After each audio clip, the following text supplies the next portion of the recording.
Welcome to another video, JJK Scholars. What's going on, people? So, we are going to be covering special grade sorcerers, alright? We're not going to cover who is special grade now at the end of the manga. No. We're going to cover the 4 special grade sorcerers that we identified throughout the series in the anime. You feel me? In the anime. And some of the manga, because one of them we really have to talk about their manga feats, because realistically, they don't have any feats in the anime. Other than stopping Kenjaku, of course, from killing off the main cast. So, that sounds good to you guys? You know me, I cover anime content. You know, it's Hen. What's up? Hen, your boy. Like the video, subscribe, comment, share it. You already know. But we're going to try to get 10,000 subscriptions, just so you guys know. So, help me out for that, because I would love that. Now then, special grade sorcerers. We are talking about Gojo, Gato, Yuki, and Yuta. You already know. So, we're going to cover them weakest to strongest. Obviously, none of them are weak, but, because like they're the pinnacle of Jujutsu sorcery up to a certain point in the story. But, at the end of the day, one of them is going to be weaker, one of them is going to be stronger, and we got to break it down and figure out who exactly is stronger and weaker. That being said, there's 2 ways I thought about going about this video, right? The first way I thought about this video is how easily would they be able to like conquer the entire planet, basically. Like, with their skill set, how quickly could they A, eradicate humanity, and B, subjugate humanity to basically become their god? I thought about that because I'm like, special grade. Gojo's been stated that he could take out all people in Japan by himself, so I wonder if they all could, and how fast could they, if they could at all. So that's what I was thinking about, right? And I am going to make a video about that, but this is not that video. This video is going to be the latter form of how I can make this video, which is basically them ranked against each other. Like, in a fight, who would be the ultimate winner? If like they did a battle royal, who would still be the #1 special grade sorcerer, and who would like be 2nd place, 3rd place, 4th place, all that jazz, right? So that being said, that's this video. Let's start. All right, so coming in 4th place, and I feel bad for this, but at the same time, he doesn't have that dog in him. He just doesn't. All right, Suguru Gato, number 4. He does not have that dog in him. He is really strong, really strong. Yes, I'm not gonna ever say he's not strong, but he does not use curse manipulation to its maximum potential like Kenjaku does. I'm going to be 100% real with you. Kenjaku, at the end of Season 2, released just under 10 million curse spirits. Now, were they all curse manipulation? I want to say maybe. I don't know for sure, but maybe, because he released a lot of curse spirits with curse manipulation. But we never seen a cap with Kenjaku or Gato on how many curse spirits they could take in. I think the most that Ghetto ever took in was about 4,000 and some. He did release 1,000 to each Kyoto and Tokyo, so that's about 6,000. So even if we cap him at 10,000, right, that's still nowhere near a million. And Kenjaku released, in the manga it says short of 10 million. You're telling me that he had 10 million curses? I don't know. By no means do I know if he absorbed all of them. However, even if he had 10 million curses, like, how do you contain them? You feel me? Like, how do you contain them? With curse manipulation, why would you need to contain them any other way than consuming them and subjugating them? You feel me? So, if this was Kenjaku in this list, I would say, yeah, curse manipulation by Kenjaku, he might be number 2, if not number 1. But I'm not going to put him there because it's Gato. And Gato doesn't have that dog in him, because at the end of the day, the way he was taking in cursed spirits was through a cult, where he was basically a monk there that was exercising low-level curses in order to create an army. That being said, he only has certain amount of special grades, 1st grade curses, semi-1st grade curses. I can't imagine that he's going to be that hard for the other sorcerers to beat, especially when an awakened Yuta, who just awoke, mind you, to reverse curse technique and all that, with 3 months of training, was able to beat Gato.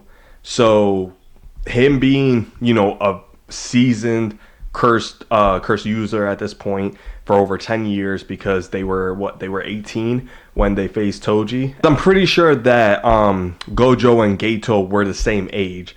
So if that's the case, then the year that we saw Gojo take out Geto in episode 0, he would have been 27 because Gojo's 28 currently in the story. Yeah, I'm pretty sure he's 28 in the story as of right now. He might be 27, so which means Geto might have been 26, and then his birthday came. I don't know when his birthday is. You guys tell me when his birthday is. I'm sure I know when Megumi's birthday is because me and Megumi share our same birthday. Like, we have the exact same day, bro. It's lit. But I don't know when Gojo's birthday is. So depending where his birthday falls, we're just going to say he's 28. Geto was 27 when he passed on. And so with that many years of experience, how do you lose to Yuta? I get it. He has a massive amount of cursed energy and he's the GOAT. But like, come on, bro. You should have been able to win, especially with your talents. He thought it was a better idea to gather to form all his cursed spirits, combine a special grade and 4,000 plus cursed spirits into his ultimate attack, his maximum Uzumaki. So I'm just gonna go ahead and say, so curse manipulation, I need to explain this real quick. Curse manipulation is his curse technique. It lets him basically, if there is a 2 or roughly a 2 grade difference or more between him, who's a special grade, and say another cursed spirit, then he could subjugate them without having them submit. But if there isn't, then like say it's a grade 1 and he's special grade, so there's no like difference in their grades other than 1, he has to beat them in a fight, and then he could subjugate it by basically just put out his hand. It starts turning into an orb, and then he could boom consume that orb. He says it doesn't taste good, it tastes like dog shit. And then he now has that cursed spirit to his manipulation, so he can summon it whenever he wants to. That being said, he did that obviously like 6,000, probably 10,000 times to amass his army. And yeah, that's why he's a special grade. He could amass a huge army of cursed spirits with fasting grades, so he could basically conquer an entire country if he wanted to. Kenjaku even said that if he just amassed 2,000 curses in one location, Kyoto or Tokyo, he would have won the night parade of 100 demons. But he didn't. He sent 1,000 and 1,000. So, and I mean, all the alumni and whatnot was able to defeat them. So at the end of the day, what are you going to do? But he did have at least 2 special grades amongst his miss. He had the one that Toto defeated, and he had the one that he combined into Uzumaki, which now I'm going to get to it. Maximum Uzumaki. So maximum technique is the technique that you can use other than domain expansion. So if you have a domain expansion, you also have a maximum technique. Maximum is the second strongest technique in your arsenal. So his is called Uzumaki. Basically, he takes a semi-grade 1 or higher cursed spirit and he combines it with his other curses. Now, he doesn't have to combine all of his curses. Like Kenjaku showed us, you can just use a special grade if you'd like. But you could also use all of your cursed spirits or a number of cursed spirits, where he just straight up used all of his cursed spirits. That's why when he died, none of his cursed spirits were released. But with a curse manipulation user, most people don't want to off them, because if you do, all their spirits are released, and now you have to face however many cursed spirits that person absorbs, which is really dangerous. So they have that edge as well, forcing their opponent, like when Toji didn't off him in their battle, is because he doesn't know what's going to happen. And most people don't know that will happen, but because the unknown factor is there, they're like, I don't want the trouble. So that being said, he can use Uzumaki to basically do a curse beam, basically like a cursed energy blast with all the cursed spirits.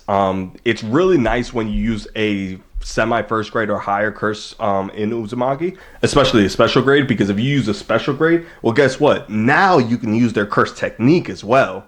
One time, only one time, but that's all you need if you're the right person. So if I use, say, Jogo's technique, right? Now I have the ability to use that fire. Maximum meteor, anybody?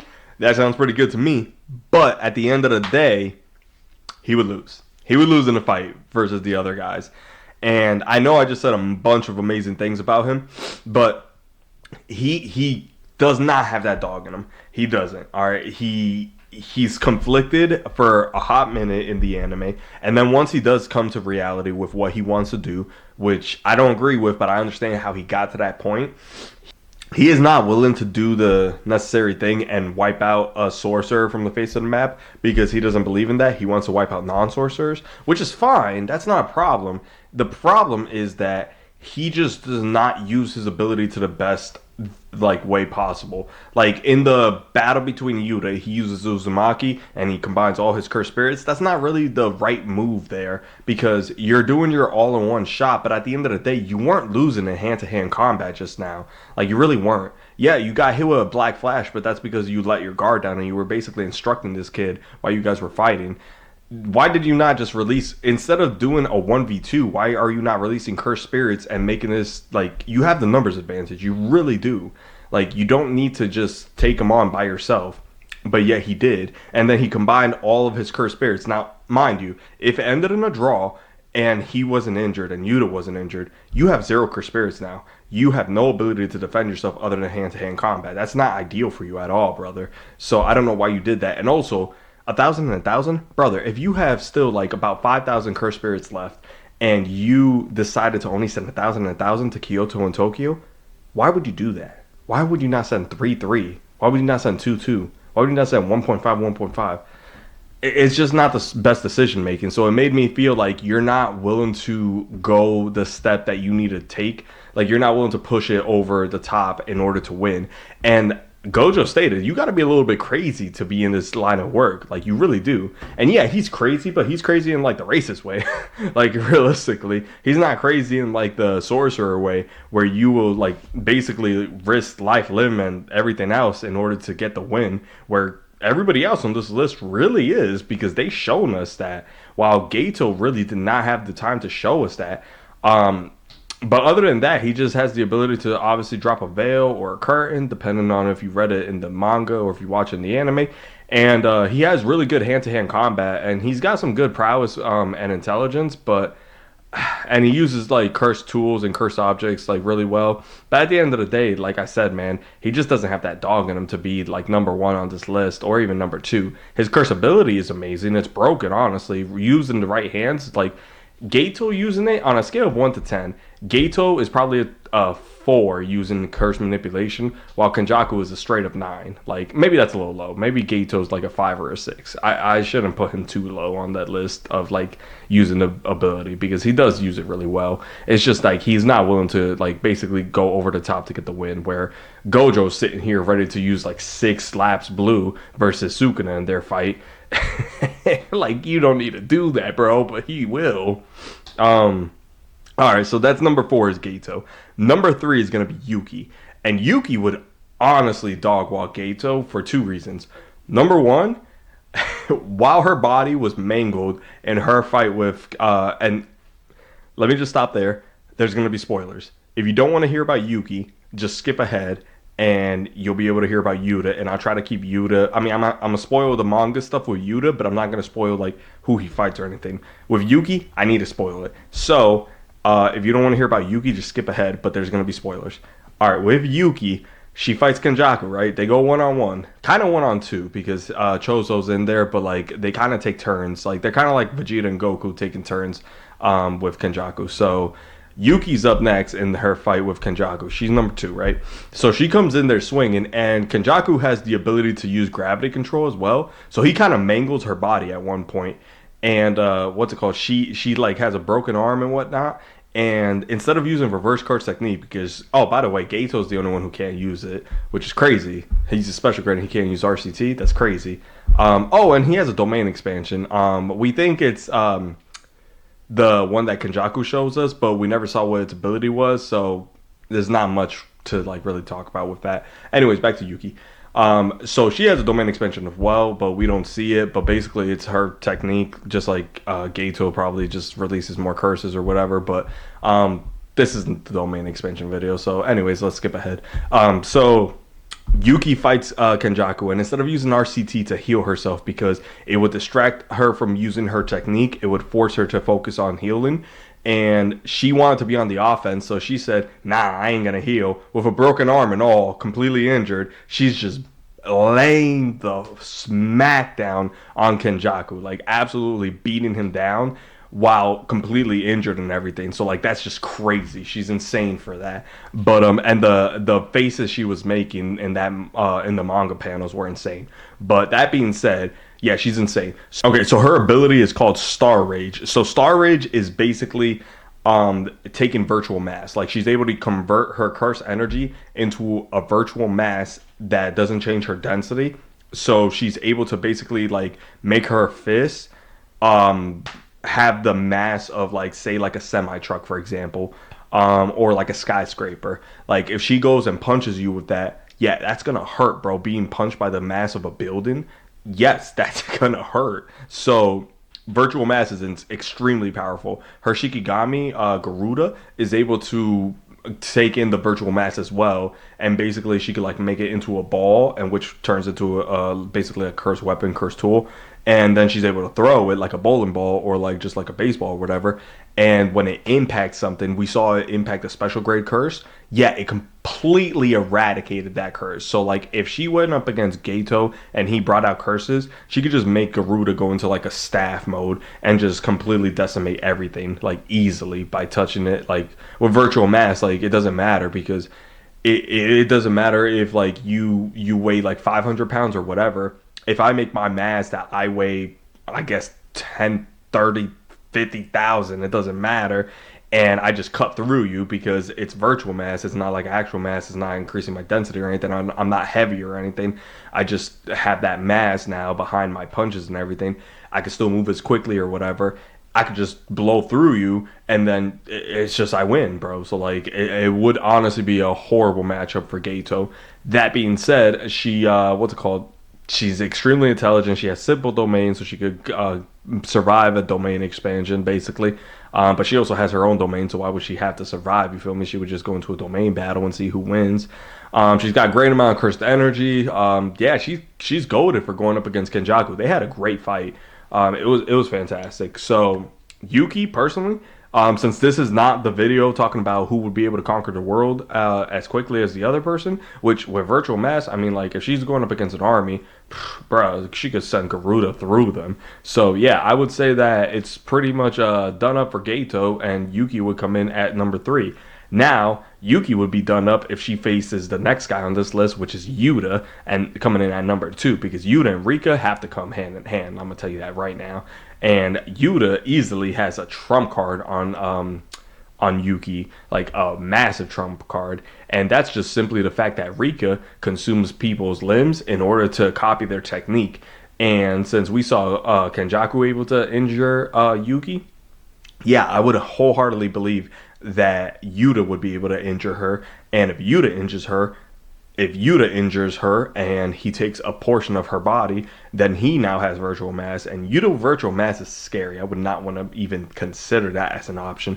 But Yuta, listen, his technique is copy, right? His technique is copy. So any body part that Rika consumes, and like the more, like it all like changes depending on the technique that he's copying. Like the strength of the technique and how many times he can use it depends on the portion of the body that was consumed. So like if he consumes your entire arm, he obviously has a greater power of that technique, and the longevity of how many times he can use it is greater. But if he only consumes like a finger, then obviously the strength and the longevity of how many times he can use the technique is less. So that being said, let's go down the list of how many techniques he has.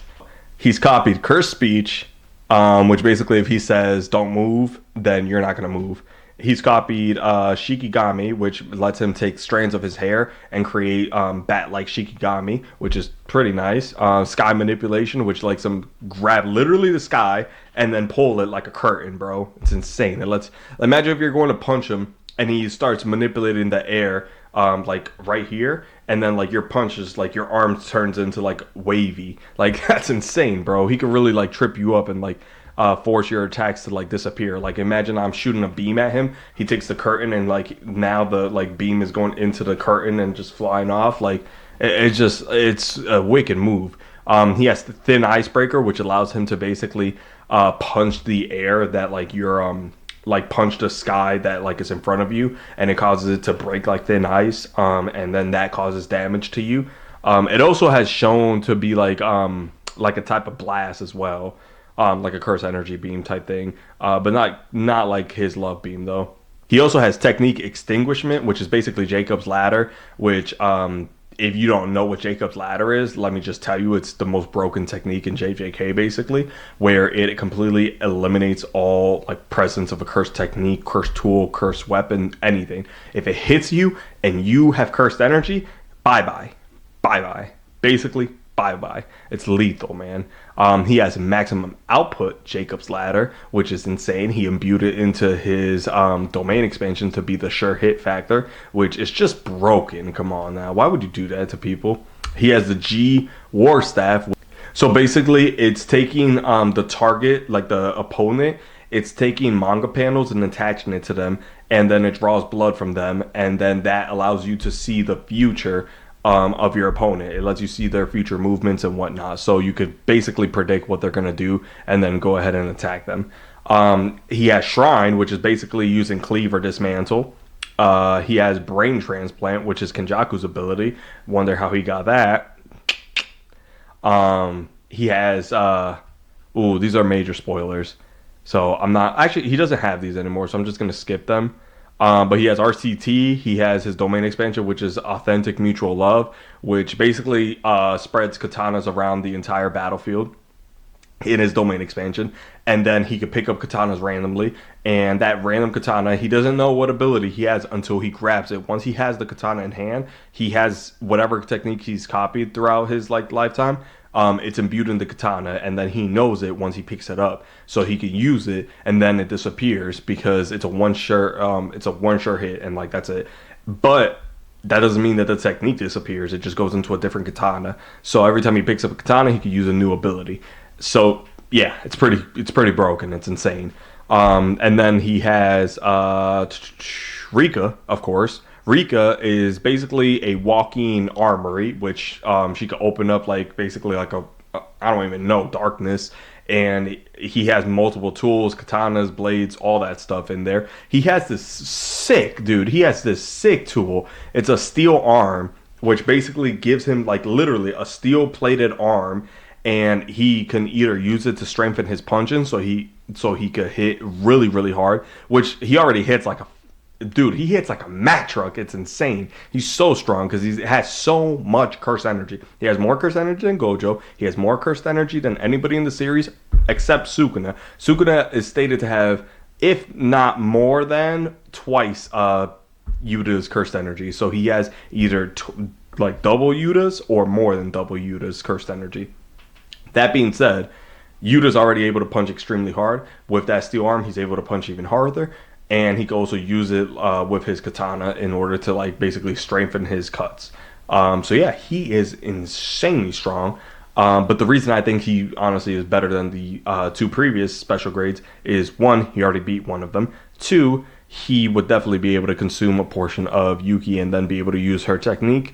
And who says he even needs to use her technique in order to beat her when he has all this and he has Love Beam, which is basically a compressed cursed energy beam fired out of Rika when Rika is at full power, which for 5 minutes he can copy and use Rika at full power, like fully manifested. If not, Rika won't be fully manifested while he's fighting, but if she is fully manifested, then she is basically what we saw when he fought Gato, basically at full strength. Yeah, that Love Beam is insane. There's another technique that rivals Love Beam and is way stronger than it, in my opinion, but we're not covering that person, but that person's broken. Yuta still won, but that person's broken. I ain't gonna lie to you. Now, Yuta is obviously number 2. That being said, who do you think is number 1? Out of the 4 special grades, who did you think was gonna be number 1? It's Gojo. It's obviously Gojo. He's the strongest in the verse. Up to a point in the manga. He stopped being the strongest in the verse up to a point in the manga. But right now he is the strongest in the verse. So, you guys know his abilities. Do we really need to run through them? I'm going to quickly run through them. Alright? I don't want this video to hit 30 minutes, but it's looking like we're going to get there. So, quickly. He has the 6 eyes, which basically gives him ability to see cursed energy at atomic level, but also see kilometers away. He can also see cursed energy manipulation basically being done in the opponent, so he could figure out your curse technique. He could basically explain to you your own curse technique better than you know your own technique. He's been shown to do that, and he just is able to do that because of his eyes. The six eyes is extremely powerful. Not just giving him great eyesight, but also giving him that understanding of curse energy. And he needs it because his curse technique is the most complicated technique in the verse. The Limitless basically allows him to control space at an atomic level. What does that mean, Hen? It basically means that when he uses it, he can choose to warp space between me and my camera, where say like I go like this, I use blue. Blue basically lets the space between two objects come like this. So like if I want to get close to somebody, then say like I want to punch them in the face, I could use blue on my hand, and now the space between my hand and his face, I don't have to be fast or anything. It just condenses down. So we both basically appear right next to each other. So that makes him look like he's moving extremely fast when he's not. He's basically just using blue to get close to be able to hit you, which is stupid fast and stupid broken. It just doesn't make sense. So there's 4 levels to his technique Limitless. The first level is Infinity, which is the neutral Limitless. Infinity basically means that there's infinite space between us, where if I think that you're a threat, and he has this programmed automatically now, where if it's a threat assessed by the mass and the velocity of the incoming target, if it's coming at me with a deadly intent, basically it slows down to the point where it's never going to reach me. Infinity, basically. Blue is the one I talked about, where he can either use it as transportation to go from one place or the other. He calls it warping. He does this and he warps himself to a new location by condensing all the space. It doesn't affect like reality or anything like that, so it doesn't break like realities. He's fine there. But he can either do it like that, he could do it where in combat, where he puts blue on like a portion of his body, making his body basically instantly connect with that person, which is broken. Or he could do blue in what we saw his maximum cursed output, blue, which basically creates a black hole or multiple black holes, and it forces all things around it to come into contact with it, and like basically like destroys them once it does. Or he could just control it and like have it move in this like a black hole that's moving around a certain area. It's insane. Or his curse technique Red, because if you thought blue was broken, red is twice the output as blue, and it's basically instead of blue bringing things together, red makes things go apart, so it adds more like positive energy. Red is basically like a red laser blast. It's broken, so if you survive red, good on you. You're pretty strong. You got a lot of endurance. Most people won't survive red, but the fact that Jogo was able to survive red, pretty good on you. Toji was able to survive red, pretty good. Good job. And then there's the 4th one, Hollow Technique Purple, which creates imaginary mass, which is taking blue, the negative infinity, and the positive infinity of red, and combining them together to make an imaginary mass, which atomizes everything in its way. What does that mean? It basically means that it destroys the concept of it being there. You can still use RCT to bring your cells back, because you basically convert cursed energy into your cells, so you're basically recreating yourself. That being said, yeah, I wouldn't want to be hit by purple, because it would definitely wipe out anybody.